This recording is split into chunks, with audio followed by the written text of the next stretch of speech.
Alors les amis, encore une fois, bonjour, bonsoir, bienvenue sur la chaîne ici. Depuis des indépendances, l'Afrique est souvent dirigée par des figures emblématiques, des hommes forts, des sauveurs autoproclamés, des présidents à vie. Mais que se passe-t-il lorsque tout repose sur une seule personne? Et si le vrai pouvoir ne venait pas d'un homme, mais d'un système? Donc, dans cette vidéo, nous allons explorer le syndrome de l'homme fort en Afrique et pourquoi il est temps de miser sur les institutions solides, indépendantes et durables. Restez jusqu'à la fin pour découvrir comment certains pays africains commencent à tracer une voie refondée donc non pas sur la peur ou la personnalité, mais sur la loi, la transparence et la responsabilité. Donc, ce que je veux dire, c'est que si vous regardez, si vous parlez de l'Afrique en principe, nous allons noter notamment dans leur histoire des hommes forts. Il est vrai que dans d'autres continents, nous avons des hommes forts. Le président américain Donald Trump est très fort pour l'instant, par exemple. Mais si vous voyez, historiquement, on parle par exemple de la Révolution française. Ce n'est pas une personne, c'est une entité, c'est un événement. Et vous ne voyez pas, il y a des personnalités saillantes donc dans la Révolution française, mais en général, c'est un phénomène qui impliquait beaucoup de gens. Vous pouvez aussi parler de la révolution même bolchevique, et c'est vrai que les gens comme Staline sont là, mais en réalité, il y avait un comité, et ce n'est pas une seule personne qui était tout puissante. Et puis, en Amérique, on parle des Founding Fathers, je ne sais pas si on dit père fondateur en français, et ce n'est pas une personne, c'est encore une fois une institution. Et jusqu'à aujourd'hui, bien que Donald Trump soit très fort, je crois qu'il y a des choses qu'il ne peut pas faire sans donc la valise du Sénat ou du Parlement. Mais en Afrique, vous verrez les gens comme Mobutu Sese Seko qui pourraient donner la moitié d'Isaïr à n'importe qui il voulait sans aucune forme de procès. Le président Yoweri Museveni peut faire n'importe quoi en Ouganda, il n'y a pas de parlement qui lui opposerait. Le président Paul Kagame au Rwanda peut décider n'importe comment. Le président du Burundi peut définitivement décider si quelqu'un peut être en prison ou pas. Et nous avons beaucoup eu d'autres présidents qui sont très puissants. Je parlais souvent, une fois, du moins, je me plaignais qu'on n'a pas un pouvoir très solide en Afrique. Et quelqu'un m'a parlé du capitaine Traoré au Burkina Faso. J'ai le respect pour cet homme, mais il est le seul, comme son prédécesseur auparavant, Thomas Sankara, c'était un homme fort, mais il n'avait pas d'institution pour le soutenir. D'où peut-être il a même été assassiné avant qu'il mise en programme dans ses idéologies. Et même là où c'est pas nécessairement, je ne dis pas que c'est une dictature, c'est justement un homme fort, c'est une seule personnalité sur laquelle tout le système doit être soutenu.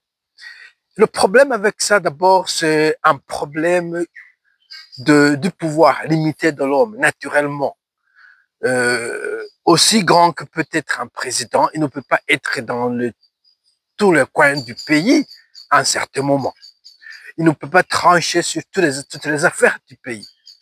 Il ne peut pas avoir des connaissances sur l'économie, sur la géologie, sur les mines, sur le pétrole, sur l'environnement, sur la justice, sur l'agriculture.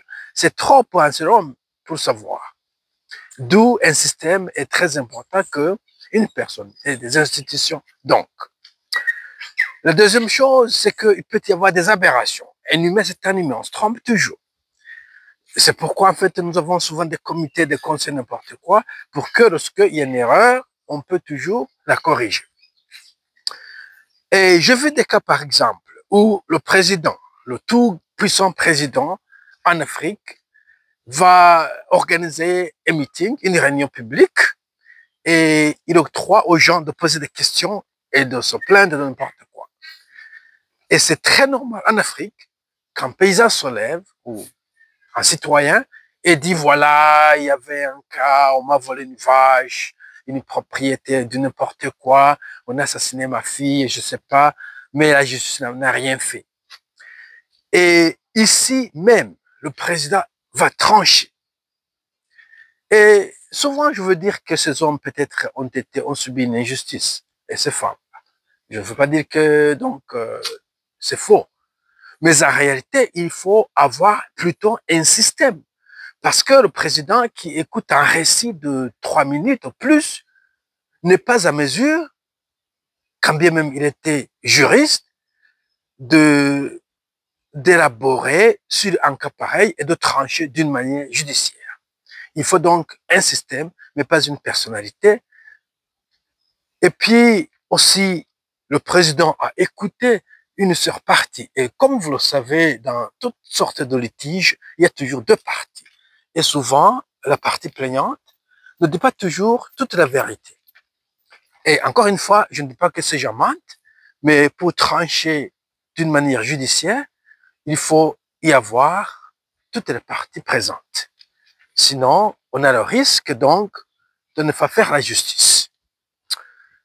Mais aussi, le président ne peut pas être présent dans tous les cas, dans tous les dossiers qui se passent sur le pays.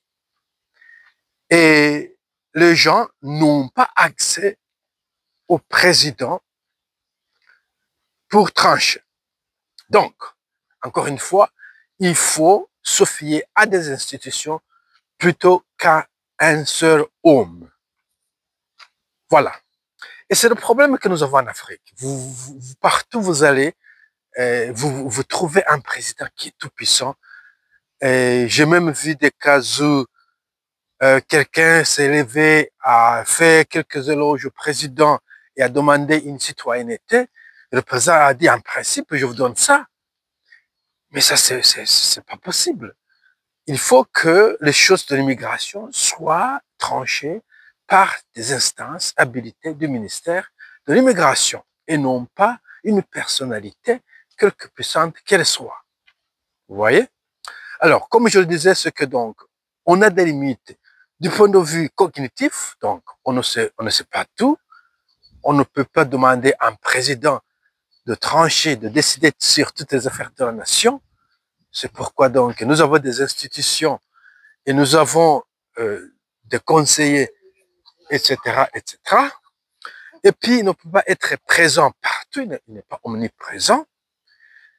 Et puis, il peut aussi faire une erreur, c'est naturel, c'est humain de faire quelques erreurs. On a aussi des sentiments, souvent quelqu'un vient, il pleure, et vous croyez à son discours, pour trouver plus tard que vous a déçu, ça c'est possible. Je vais parler d'un cas un peu brièvement.